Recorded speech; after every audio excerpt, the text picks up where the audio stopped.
कि जब एक पॉजिटिव रिजल्ट आता है ना, एक पॉजिटिव रिजल्ट चाहे 10 फेलियर के बाद में आओ, दुनिया की सारी सड़कें आपके घर तक आती है। पूछना नहीं पड़ता कि आपका घर कहां पे है, लोग अपने आप आपका घर ढूंढ लेते हैं। लोगों के द्वारा उठाई गई हर अंगुली वापस मुड़ जाती है।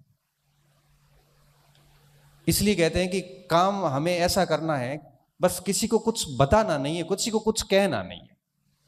मैं हमेशा कहता हूं कि बिल्कुल ये प्रदर्शन नहीं होना चाहिए कि मैं तैयारी कर रहा हूं, मैं क्या कर रहा हूं।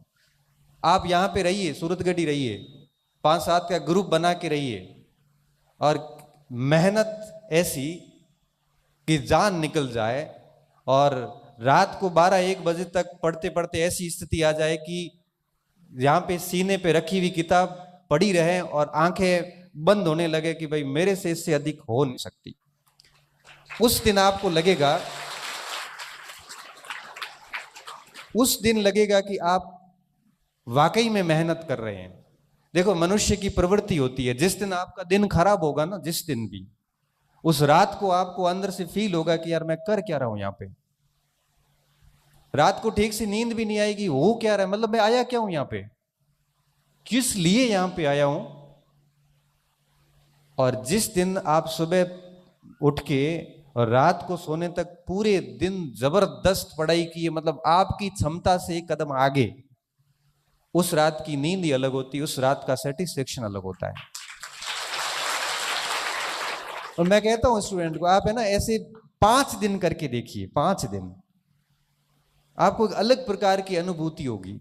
और जब कुछ नहीं हो रहा, समय खराब हो रहा, तो खुद से सवाल कर लीजिए। मैं दिल्ली में था, उसी साल की बात है, 31 का टाइम था और बच्चों ने कुछ पार्टी गई थी, तो सभी ने कहा कि पार्टी करेंगे आज, ये वो, मेरे को कहा आप भी आना, मैं भी चला गया। पार्टी में गए, वहाँ पे बैठे रहे सबने, कोई किसी ने अपने अपने हिसाब से सभी ने पार्टी की। मैं तो मेरा ब्राह्मण आदमी और जिंदगी में कोई कुछ किया नहीं, मैंने मेरी जीवन में कभी चाय के अलावा कोई नशा नहीं किया, और दूसरा किया पढ़ाई का, जो मुझे आज भी है। आज भी गाड़ी में आता हूँ तो किताब रखता हूँ कि 2 चीजें सीख के आऊंगा, नुकसान क्या है। तो 2-2:30 बजे वहां से फ्री हुए घर आए। घर आया तो आपको पता है कि 2-2:30 बजे सोते हैं, फिर सुबह जल्दी उठ नहीं पाते, पूरा शेड्यूल बिगड़ा। मैं बैठे रात को वापस जाता, सोचा कि यार गाँव छोड़ के बाड़मेर आया, बाड़मेर छोड़ के दिल्ली आया, क्या यही करने के लिए आया हूँ। मन में यही बातें आ रही कि कर क्या रहा हूँ, कितनी कंपटीशन है, लोग पढ़ रहे हैं और मैं इधर पार्टियां कर रहा हूँ। कितनी मुश्किल से पापा पैसे भेजते हैं, बड़ी मुश्किल से गाय का 2 किलो घी बचा के बेच के उसमें से 800-1000 रुपए आते हैं, वो बेचते हैं कि मेरा बच्चा पढ़ाई कर रहा है। उन्होंने खुद ने बाइक नहीं ली, ना साइकिल ली, वो पैदल ले आते हैं कि मेरे बच्चे को साइकिल दिला दूं ताकि वो कोचिंग और रूम का डिस्टेंस है वो जल्दी कवर कर सके।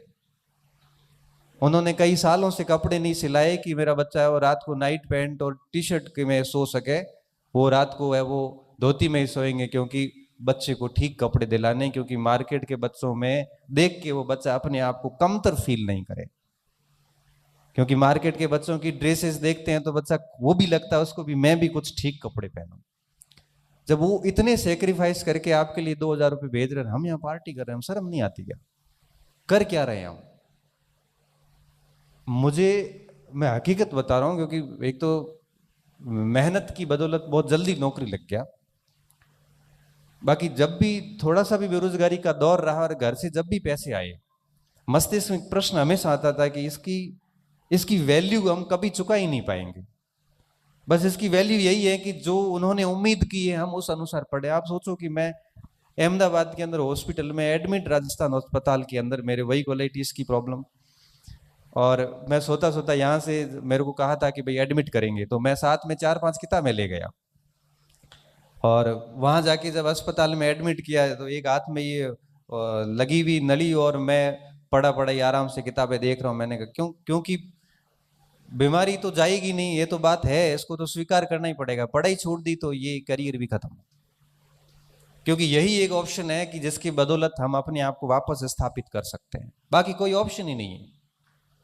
तो परिस्थिति हम, क्योंकि देखो हम रोज ऐसे कई जगह देखो, छोटी सी समस्या आती है तो बच्चे मैसेज करते हैं मुझे, सर मेरे ये दिक्कत है, वो है, जीते जी तो आएगी।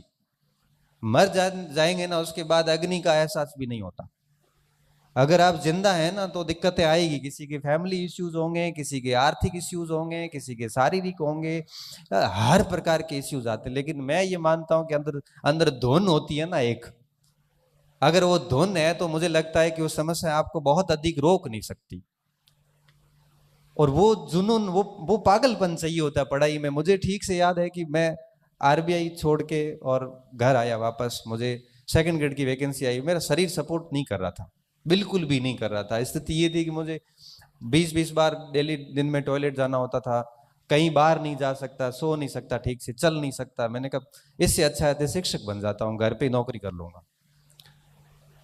तो ये इन स्थितियों से जब मैं घर आता हूँ वापस, तो मैं कुछ बड़ी महत्वपूर्ण बात कर रहा था, मैं शायद चूक गया वहाँ से, याद ही नहीं आ रही आपको देख के। कोई बड़ी कोई अच्छी शिक्षा थी, लेकिन कोई नहीं, छोड़ो। तो कहने का मेरा सेंस ये था कि चीज़ें जो होती हैं वो बहुत आप कर सकते हैं, ऐसी कोई कठिनाई होती नहीं जो हमें लक्ष्य से दूर कर सके। पागलपन होना बहुत जरूरी है। तो मैं कह रहा था कि मैं जब वापस घर आया ना, तो मैं जैसे ही पढ़ने बैठता तो मेरी पढ़ाई किताबें, और मैं फोन को तो आज भी जब पढ़ता हूँ तो ये ऐसे साइलेंट करके उल्टा रखता हूँ, आज भी उल्टा रखता हूँ। कई बार बच्चे कहते सर रेस्पॉन्स नहीं दिया, मैं देता ही नहीं हूँ। क्यों? क्योंकि पढ़ाई के समय ये चीज़ होनी नहीं चाहिए। साइलेंट करके और मैं मेरे पढ़ने बैठ जाता। पढ़ते पढ़ते पढ़ते मुझे ये याद नहीं रहता कि पढ़ रहा था, मम्मी आती की चाय पी ले या नाश्ता कर ले, 10 बज गई है।